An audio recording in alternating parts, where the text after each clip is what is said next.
Hello बच्चों, कैसे हैं आप। मैं हूं रहमान सर और हमारे इस एमपी पाठ चैनल पर आपका बहुत बहुत स्वागत है। बेटा, हम लोग प्रश्न कर रहे हैं, यानी वास्तविक संख्याओं का चैप्टर कर रहे हैं, यानी एक्सरसाइज हम लोग 1.2 पर आ चुके हैं। और 1.2 के हम लोगों ने सवाल नंबर 1 और सवाल नंबर 2 इससे पहले के वीडियो में हम लोग कर चुके हैं। और इसकी मैं आपको इस वीडियो में लिंक दे दूंगा, और आप जा कर के अगर उन वीडियो को नहीं देखा है तो पहले जाकर के उन वीडियो को देखें। उसके बाद में क्वेश्चन नंबर 3 को आकर के देखें। तो ठीक बेटा, यहाँ पर क्वेश्चन नंबर 3 करने जा रहे हैं। ये एनसीईआरटी किताब देखे और 1.2 एक्सरसाइज है, कक्षा 10 गणित। देखिए, इसमें सवाल नंबर 3 में कह रहा है कि अभाज्य गुणनखंड विधि द्वारा निम्नलिखित पूर्णांकों के एचसीएफ और एलसीएम ज्ञात कीजिए। हमें अभाज्य गुणनखंड विधि के द्वारा क्या करना है, एचसीएफ और एलसीएम ज्ञात करना है। तो ठीक है, पहला क्वेश्चन कर रहे हैं, आपको ध्यान से समझना है। ठीक है, पहला क्वेश्चन है, इसका पहला क्वेश्चन। ठीक है, एक्सरसाइज 1.3 हमने आपको पहले दिखा दिया, जो है 12, 15 और कितना बेटा 21। तो आप इसको अलग अलग काट लें तो सबसे अच्छी बात रहेगी। मैंने आपको सिखाया था पीछे वीडियो में, ये 2 से कटेगा क्योंकि लास्ट में 2 है इसलिए। तो 2 छंग 12, फिर 2 से कटेगा, 2 तियां 6, फिर 3 एकम 3 ऐसे कटेगा। अब 15 को भाग देंगे।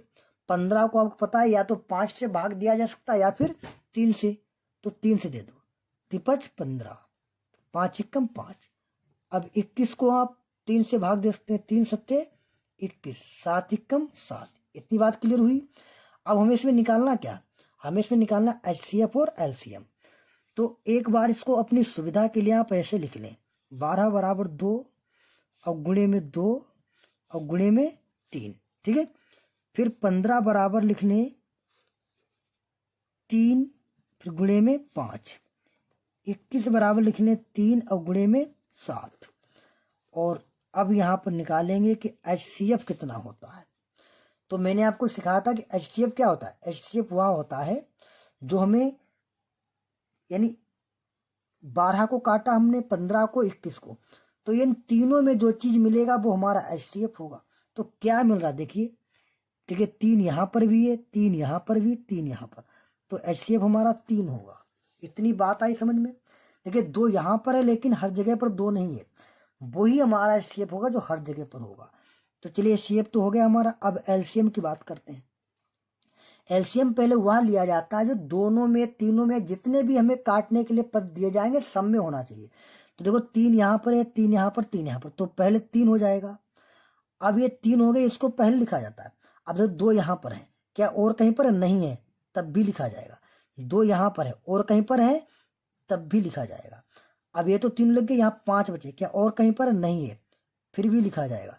7 यहाँ पर और कहीं पर नहीं, तो 7। इसका मतलब यह है एलसीएम में सबसे पहले हम उसको लिखते हैं जो सब में होता है, फिर जो नहीं होता उसको भी लिख लेते हैं।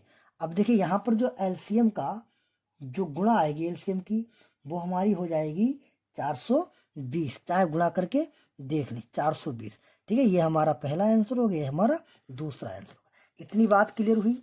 चलिए अब बात करते हैं इसके सवाल नंबर दूसरे पर। इसका सवाल नंबर दूसरा कितना है, 17, 23 और कितना बेटा 29। 17, 23, 29। तो आपको पता है 17 एक ऐसी संख्या है जो केवल अपने आप से कटती है। इसके बाद 23 भी एक ऐसी संख्या जो केवल अपने आप से कटती है। फिर बात करते हैं 29 भी ऐसी संख्या केवल अपने आप ही कटती है। अब इसको कैसे लिखेंगे आप, 17 बराबर 17 गुणे 1। ठीक है, 17 गुणे 1। फिर 23 बराबर कैसे लिखेंगे, 23 गुणे 1। फिर लिखेंगे हम 29 बराबर, तो 29 गुणे में 1। अब आपको क्या बताना पहले है, पहले आपको एचसीएफ बताना। तो एचसीएफ क्या होता है, एचसीएफ इसमें केवल एक मिल रहा है, तो एचसीएफ 1 हो जाए। देखिए 1 हर जगह होता है इसलिए। अब बात करते हैं एलसीएम की, तो एलसीएम क्या होगा, देखिए 1 हर जगह मिल रहा है तो 1 रहेगा। 17 यहाँ है कहीं नहीं है तो लिखा जाएगा। 23 यहाँ पर है कहीं नहीं है तो लिखा जाएगा। 29 यहाँ कहीं नहीं है तो लिखा जाएगा। यानी अब इसकी जब आप गुणा करेंगे, ठीक है, इसकी जब आप गुणा करके लाएंगे कितना आंसर हो जाएगा, ये हो जाएगा 11, 33, 9 आप गुणा करके देख सकते हैं। तो ये हमारा पहला आंसर, ठीक है, ये हमारा इसका दूसरा आंसर। ठीक, अब बात करते हैं इसके हम लोग, इसका ही अभी बचा हुआ है, इसका भी है, ठीक है। सवाल नंबर तीसरे का तीसरा पार्ट कितना है, 8 का मान 9 और 8 का मान 9 और 25। कैसे करेंगे, इसी प्रकार करेंगे, 2 से काटेंगे, 2 चौकू 8, फिर 2 से काटेंगे, 2 दूनी 4, 2 एकम 2। इतनी बात हमारी समझ में आ रही है कि नहीं आ रही, आपको समझ में आ रही होगी। अब 9 को काटेंगे, 9 कटेगा 3 से, 3 तिया 9, 3 एकम 3। 25 को काटेंगे, 25 कटेगा 5 से, 55, 25, 5 एकम 5। अब सबको लिख देंगे, 8 बराबर 2 गुणे 2 गुणे 2। अब लिख देंगे 9 को, तो 9 बराबर 3 गुणे 3। अब लिख देंगे 25 बराबर 5 गुणे 5। अब हमने क्या बताया था, एक सबके साथ गुणे 1 गुणे 1 गुणे 1, ठीक है। अब आपको बताना क्या, इसमें बताना है आपको HCF। तो क्या मिल रहा, कुछ नहीं मिला, केवल 1 मिला, तो 1, ये पहला HCF का आंसर आ जाएगा। दूसरा आपको मिल रहा है ये LCM। देखिए एक तो हर किसी के साथ होता है, इसलिए एक लिखते हैं, ठीक है। LCM ने क्या बताया, पहले 2 यहाँ पर है तो लिख देंगे, और कहीं हो या ना हो पहले ढूंढते हैं कि जो हो उसको लिखते हैं, और अगर फिर नहीं है तो उसको भी लिख देते हैं। 2 यहाँ है और कहीं पर है तो लिख लेंगे, 2 यहाँ है और कहीं नहीं है तो लिख लेंगे। वैसे 3 3 भी यहाँ लिखते चलेंगे, 3 गुणे 3 गुणे 5 गुणे 5, और इसके जवाब सबकी मल्टीप्लाई करेंगे, ठीक है, तो ये आ जाएगा हमारा 1800। अब ध्यान से इसकी मल्टीप्लाई करा दें, देखिए 2 दूनी 4 और 4 दूनी 8, ठीक है, और 8 तिया 24, 24, उसके बाद में 55 25 और 25 तिया 75, 75 और 24 गुणा करिएगा आप 1800 ही आएगा।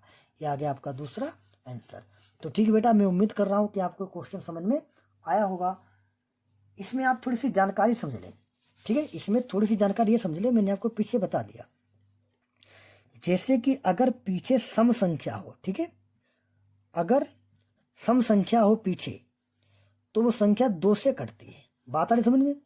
और जिसके पीछे क्या हो, विषम संख्या हो, ठीक, तो वो किसी से भी कर सकती है, तो वो किसी से भी कर सकती है, ठीक, किसी से भी कर सकती है। जैसे अगर लास्ट में 5 है तो 5 से भी कर सकती है, 3 है 3 से भी, 7 से भी। कैसी संख्या है, जैसे अगर तुम्हें लास्ट में 4 0 8 अगर 2 लिखा है तो आप समझ जाओ ये संख्या 2 से कटेगी, क्योंकि लास्ट में कितना है, सम संख्या है। या अगर यहाँ पर 4 0 8 4 आ जाए तब भी 2 से कटेगा, ठीक है। इस प्रकार मैं आपको बता रहा हूँ। तो ठीक बेटा, मैं उम्मीद कर रहा हूँ आपको जानकारी समझ में आ चुकी हो। तो ठीक है, मिलते हैं अगले वीडियो में अगले क्वेश्चन के साथ। तब तक के लिए जय हिंद, जय भारत।